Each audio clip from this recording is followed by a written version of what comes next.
Good morning everybody.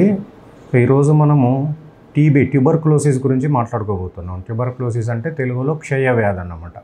So దీనికి ఉండే లక్షణాలు ఏంటంటే జ్వరము, దగ్గు, బరువు తగ్గడము, రాత్రిపూట చెమటలు పట్టడము, ఆకలి తగ్గడము. సో ఇవన్నీ లక్షణాలతోనే ఉంటాయన్నమాట.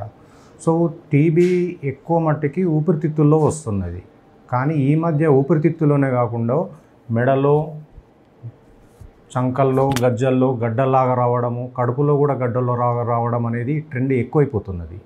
సో ఇది వీటికే కాకుండా బోన్స్కి రావచ్చు, బ్రెయిన్కి రావచ్చు, కడుపులో రావచ్చు, ఏ భాగానికైనా శరీరంలోని ఏ భాగానికైనా వచ్చే అవకాశం ఉన్నది. ఒక గోర్లు, పళ్ళు, జుట్టు తప్ప శరీరంలో ప్రతి భాగానికి టీబీ వచ్చే అవకాశం ఉన్నది.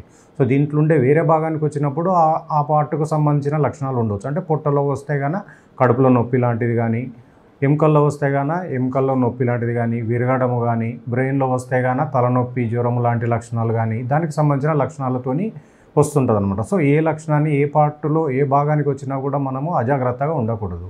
ఇంతకుముందు అనుకున్నట్టుగా టీబీ అనేది డబ్బు లేని వాళ్ళకే కాదు, ఇప్పుడు డబ్బు ఉన్న వాళ్ళకు కూడా వస్తున్నది. దీనికోసం అని చెప్పేసి ఎవరు అజాగ్రత్తగా ఉండాల్సిన అవసరం లేదు. సో ఇది ముఖ్యంగా వచ్చేది షుగర్ పేషెంట్లలో, స్మోకర్స్, ఆల్కహాలిక్స్లో వచ్చే అవకాశం ఉన్నది. ఇంతేకాకుండా ఇంతకుముందు టీబీ వచ్చిన పేషెంట్ కానీ, టీబీ పేషెంట్ ఉన్న ఇళ్లల్లో ఉన్న వాళ్ళందరికీ కూడా టీబీ వచ్చే అవకాశం ఉంటుంది.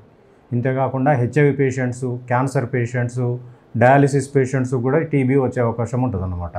సో దీనికోసం అని చెప్పేసి ప్రతి ఒక్కరూ ఏ లక్షణాలు ఉన్నా కూడా, జ్వరము, దగ్గు, బరువు తగ్గడము, 2 వారాలకు మించి లక్షణాలు ఎవరికి ఉన్నా కూడా తగ్గకుండా తప్పకుండా టీబీకి డౌట్ పడి పరీక్ష చేసుకోవాల్సిన అవసరం ఉన్నది. సో మన దేశంలో మనము టీబీతోనే బతుకుతున్నట్టుగా అనుకొని మనము టీబీ కోసం తప్పకుండా పరీక్ష చేయించుకోవాల్సిన అవసరం అయితే ఉన్నది. సో దీనికి సంబంధించిన టీబీ పరీక్ష తెమ్మడ పరీక్ష కావచ్చు, ఊపిరితిత్తులకు సంబంధించి ఎక్స్రే కావచ్చు, ఇప్పుడు బోన్స్కి వస్తే గాన ఎంఆర్ఐ స్కాన్తో కావచ్చు, బ్రెయిన్కి వస్తే కనుక ఎంఆర్ఐ స్కాన్తో కావచ్చు, ఇంకా పొట్టలో వస్తే గాన స్కానింగ్ల వల్ల కావచ్చు, సిటీ స్కానింగ్ కానీ, అల్ట్రాసౌండ్ అబ్డమెన్ వల్ల కానీ దానికి సంబంధించిన స్పెషలిస్టులు పరీక్షలు చేసి ఈ టీబీ ఉన్నదా లేదా అనేది డయాగ్నోజ్ చేస్తారన్నమాట.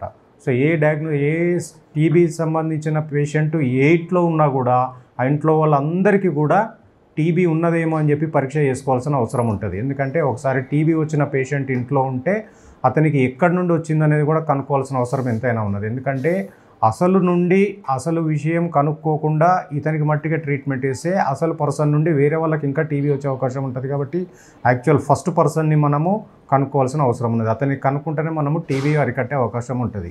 అందుకని చెప్పేసి ప్రతి ఒక్కరూ టీబీ పేషెంట్ కాంటాక్ట్స్ అందరూ కూడా మనము టీబీ ఉందా లేదా అని పరీక్ష చేసుకోవాలి. ఉంటే కనుక మందులు వాడాల్సి వస్తుంది. ఈ మందులు 6 నెలల నుండి సంవత్సరంన్నర వరకు కూడా మందులు వాడాల్సి వస్తుంది.